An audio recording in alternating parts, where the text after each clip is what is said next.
On va aller se balader dans Chinon avec une tendance qui est née dans les années 90. C'était du côté des États-Unis. C'est apparu à peu près à la même époque du côté de Sydney en Australie. Ça s'appelle les greeters. Vous en avez peut-être déjà entendu parler. L'idée, c'est faire découvrir son quartier ou sa ville, la ville dans laquelle on habite, parce qu'on l'aime, parce qu'on veut partager cette passion avec les gens qui viennent d'ailleurs. Alors, la Touraine est plutôt très en pointe sur cette tendance, découverte, et on en parle après. 9 h du matin. Les rues de Chinon commencent à peine à s'animer, mais un homme est déjà sur le pont. Laurent, 53 ans, est pressé, car 2 fois par mois, ce fabricant de confitures abandonne son tablier pour se transformer en greeter, une sorte de guide touristique bénévole. Ce concept né à New York propose à des habitants passionnés de faire découvrir la face cachée de leur ville de manière originale et personnelle. Nous sommes 5 à faire la balade ensemble parce que je rentre dans un cadre de bénévolat. Je fais ça parce que j'aime ma ville. Ça me donne un peu de responsabilité. C'est partager cette histoire de ma famille, l'histoire de Chinon. C'est amener un petit peu de sel dans la cuisine contemporaine. Sortir des sentiers battus, voilà la valeur ajoutée de ces passionnés. Et ce matin, Laurent va faire partager un bout de sa vie et de ses souvenirs en faisant découvrir le chemin de son enfance, avec vue imprenable sur sa ville. Elle est pas belle notre ville? Ah si, c'est super. C'est magnifique. Vu du haut comme du bas, c'est quand même chouette, hein? Un beau panorama, pour être greeter, ça ne suffit pas. La recette magique est simple.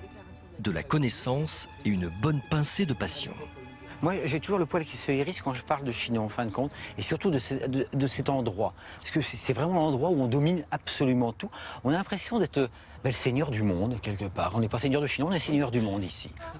En empruntant la rue de sa jeunesse, cet enfant du pays permet à ses touristes d'un jour d'appréhender différemment la ville.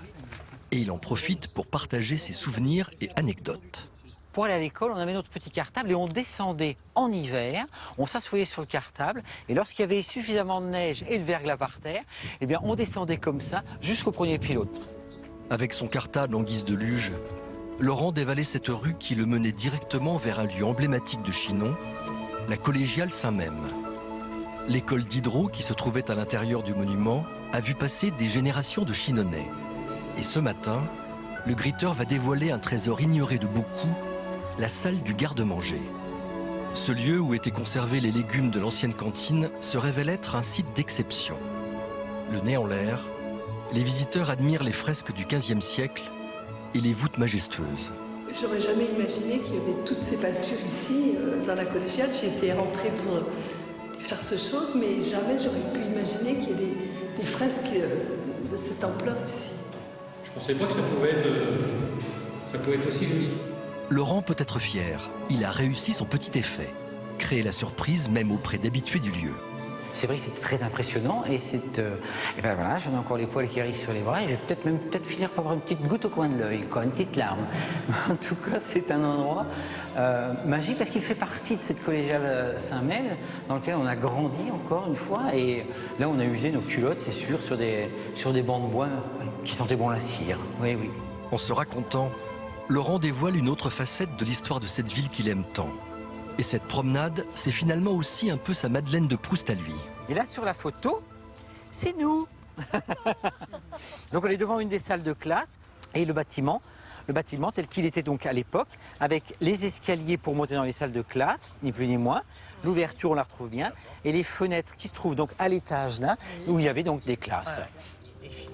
Être greeter, c'est tout simplement ça. Partager sa passion et faire rencontrer la petite et la grande histoire. Greeter, Alors, non mais attends, oui. Greeter. Oui. Bon, moi je ne suis pas un forcené d'avoir toujours le terme en français, mais on pourrait dire l'accueillant. Alors le problème c'est que ça veut dire hôte. Or Ouais. hôte c'est déjà utilisé dans chambre d'hôte, etc. Donc pour le moment on n'a pas encore francisé ce mot de greeter, mais je suis sûr que ça va arriver. On va trouver. Hein. L'Académie planche dessus. Et je voudrais dire à ceux qui nous regardent, excuse-moi Nathalie, il y a beaucoup de retraités, évidemment, de retraités actifs. Si vous avez du temps et si vous sentez l'âme de vendre votre ville, d'en parler, de vendre avec cœur, allez, mettez-vous en contact avec vos mairies. Absolument, parce hein. que c'est très intéressant. Moi qui suis un fou de voyage depuis très très longtemps, le voyage et le tourisme est un véritable vecteur à la fois de paix et de rencontre. On va à la rencontre de l'autre et ça va dans les deux sens. Et ce qui est extraordinaire avec ça, c'est qu'il suffit d'aller dans la ville d'à côté pour rencontrer l'autre à travers ce système de découverte. Bah, justement, quelle est la différence entre un greeter et un guide touristique professionnel? Ah, alors ça se résume Il y en a un dans... qu'on paye et l'autre non. Oui, ça se Déjà résume en fait dans l'article L221-1 du Code du Ouh tourisme. là là, ça se complique là. Le guide professionnel, c'est une profession qui est régie par l'État. C'est sûr. une carte nationale. C'est une prestation commerciale que les opérateurs de tourisme peuvent acheter. C'est des gens qui peuvent recruter, qui ont vraiment pignon sur rue et qui en font leur métier. C'est un peu, si on doit polémiquer un peu là-dessus, c'est un peu la même histoire que les taxis et les VTC. Exactement. C'est un peu. Là, c'est payant. Oula, mais- là, je suis alors que- c'est l'interagissant, là. Sauf que les greeters, il n'y a pas de, c'est tous des bénévoles. Or, vous avez certains guides professionnels qui vous disent, oui, d'accord, ils sont bénévoles, mais ils nous piquent notre boulot. Et il y a, Bah oui, mais bon. Oui, mais c'est quand même très tout dans ça l'air va du temps, s'arranger, tout ça Jean-Sébastien. va se. C'est une nouvelle C'est économie. du tourisme aussi, hein. participatif. Et puis quand on le voit dans le sujet, il a montré ses photos de lui enfant devant. On Ils ne ont des vient pas, anecdotes, on ne etc., cherche voilà. pas la même chose L'offre est avec un différente. guide Ça me rappelle professionnel. ton bateau libre que tu avais présenté Oui, où il y tout avait à fait. ces balades. Alors, En je attendant, pense que Laurent Dutheil, il mérite est là. nettement, hein. Absolument. Et c'est formidable ce qu'il fait parce que justement, moi j'aime bien cette nouvelle manière de découvrir les villes. C'est autre chose, c'est humain et c'est formidable ce que vous faites. Et donc, à ce titre, je suis ravi de vous remettre ce sourire de France, Laurent. Bravo, Laurent. Merci bien, très gentil. À tous les acteurs du tourisme de Chinonais, du Grand Chinonais. Et vous avez mérité de rester avec nous pour déguster la recette du jour. Hein, vous resterez à table. Non, oh non, non.